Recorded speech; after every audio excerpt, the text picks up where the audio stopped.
Pemirsa, hingga Minggu malam arus lalu lintas di Simpang Gadok Puncak Bogor, Jawa Barat terpantau ramai lancar.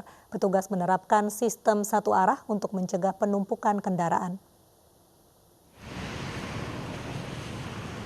Sistem satu arah diberlakukan Satlantas Polres Bogor untuk mencegah kepadatan arus kendaraan di puncak. Sistem satu arah diterapkan dari pukul 12 siang hingga pukul 7 malam.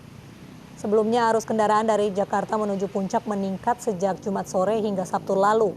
150 petugas disiagakan di sejumlah titik rawan macet.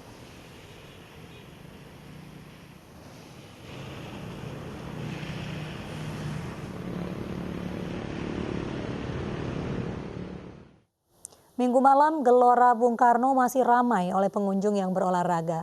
Aturan dan protokol kesehatan terus diterapkan demi mencegah penyebaran COVID-19.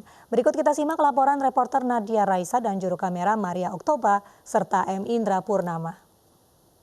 Ya pemirsa, hingga Minggu malam, Gelora Bung Karno masih terus didatangi oleh pengunjung yang datang untuk berolahraga, terutama di area ring road tempat saya berada.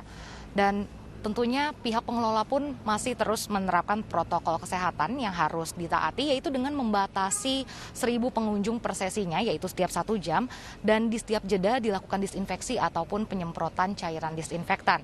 Tetapi untuk pemeriksaan suhu tubuh hanya pada pintu masuk utama Gelora Bung Karno saja, sedangkan untuk memasuki area ring road pengunjung tidak diperiksa kembali suhu tubuhnya, hanya diminta untuk mencuci tangan menggunakan hand sanitizer.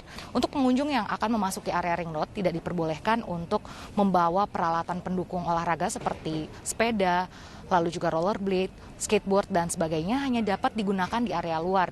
Untuk pintu masuknya sendiri hanya satu akses saja, yaitu melalui pintu A, sedangkan untuk pintu keluarnya melalui pintu H dan juga pintu C. Jam operasionalnya dari Gelora Bung Karno ini adalah dari pukul 5 hingga 20 waktu Indonesia Barat. Dari Jakarta, Nadia Raisa, Indra Purnama, iNews melaporkan.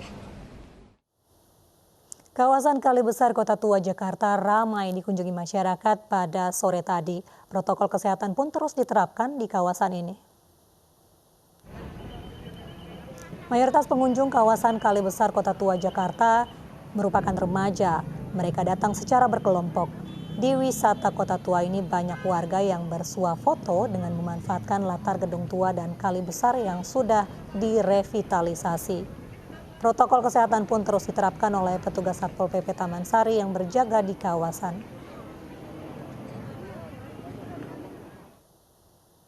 Pemirsa, area Sudirman Tamrin masih menjadi lokasi favorit warga Jakarta untuk berolahraga pada akhir pekan. Kawasan ini kini menjadi salah satu dari 29 kawasan khusus pesepeda sebagai pengganti hari bebas kendaraan bermotor.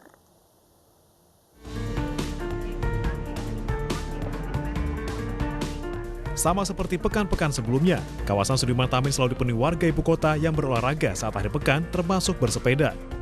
Kawasan ini menjadi salah satu dari 29 kawasan khusus pesepeda di Jakarta. Cukup bagus sih fasilitasnya, udah ada jalur khusus untuk sepedanya gitu loh. Jadi dibatas-batasin, cuman masih ada yang melanggar aja sepeda ke jalur yang untuk sepeda motor gitu. Ada 29 titik yang dijadikan kawasan khusus pesepeda oleh Pemprov DKI Jakarta. Di Jakarta Pusat, kawasan khusus pesepeda ada di Jalan Gajah Mada Hayam Buruk, Percetakan Negara 2, Penjagalan Raya, Inspeksi Kali Ciliwung, Benyamin Sueb, Cempaka Putih Barat, dan Danau Tondano. Di Jakarta Barat, di Jalan Gajah Mada, Hayam Buruk, Puri Harum, dan Puri Ayu,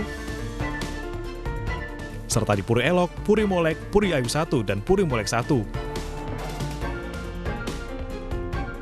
Jakarta Utara di Jalan Danau Sunter Selatan, sisi Inspeksi Kali Sunter RBS, Kelapa Hibrida. Pulau Maju Bersama, Benyamin Sueb Pademangan Timur, dan Jalan Arteri Pegangsaan 2. Jakarta Timur di Jalan Inspeksi BKT, Raden Inten, dan Bina Marga. Serta Jakarta Selatan di Jalan Nontol Antasari, Sultan Iskandar Muda, Tebet Barat Dalam Raya, Kesehatan Raya, dan Cipete Raya. Kawasan khusus pesepeda ini disediakan sebagai pengganti hari bebas kendaraan bermotor. Dengan demikian, kerumunan masyarakat di satu lokasi dapat dihindari. Dari Jakarta, Lina Kolsieki, Rizky Yulianto, iNews melaporkan. Pemirsa, mulai 10 Agustus besok, polisi akan menindak pelanggar aturan ganjil genap di 25 ruas jalan di ibu kota. Sebelumnya sosialisasi penerapan ganjil genap telah digelar setelah 3 bulan ditiadakan. Namun pemberlakuan ganjil genap sebagai rem darurat penyebaran virus corona justru banyak menuai kritik.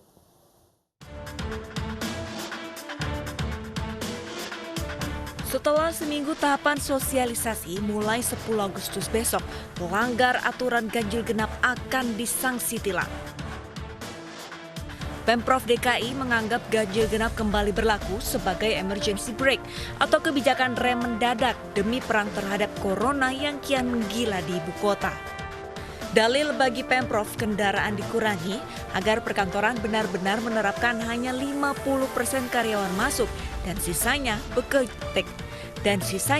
kerja dari rumah atau work from home. Upaya Pemprov DKI Jakarta untuk tetap menjaga agar tidak terjadi kepadatan di perkantoran ataupun di pusat-pusat kegiatan itu seolah-olah belum efektif berjalan. Dan di dalam Pergub 51 juga sudah disebutkan bahwa dalam situasi tertentu ada 2 emergency brake yang bisa diterapkan oleh Pemprov DKI Jakarta. Salah satunya adalah ganjil genap.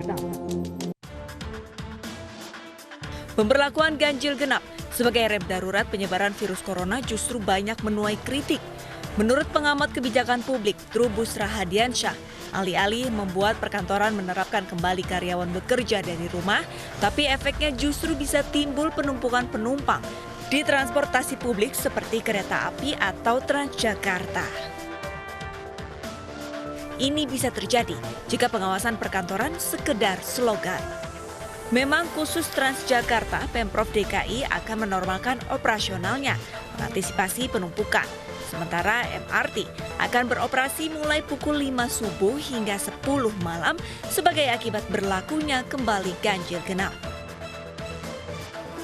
Meski rencananya ganjil genap akan diberlakukan 24 jam, namun mulai 10 Agustus 2020, ganjil genap dengan sistem tilang berlaku di 25 ruas jalan ibu kota dari Senin hingga Jumat, pukul 6 hingga pukul 10 waktu Indonesia Barat, dan pukul 16 hingga pukul 21 waktu Indonesia Barat.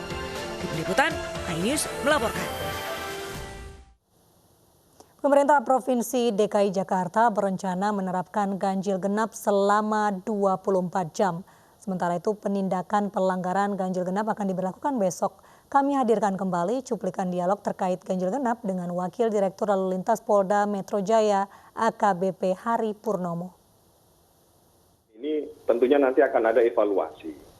Kalau memang kebijakan ganjil genap nanti setelah 14 hari ke depan, kemudian dievaluasi, ternyata mampu untuk menurunkan angka penyebaran virus corona, maka ini akan kita lanjutkan. Tetapi kalau ternyata tidak, maka ini akan kita evaluasi. Lazimnya adalah mulai besok kita terapkan ganjil genap dengan sistem tindakan tilang. Kemudian kita lazimnya 14 hari ke depan atau mungkin 1 bulan. Nanti tergantung kita bagaimana komunikasi dengan pemerintah daerah. Saya pikir jangan terlalu cepat juga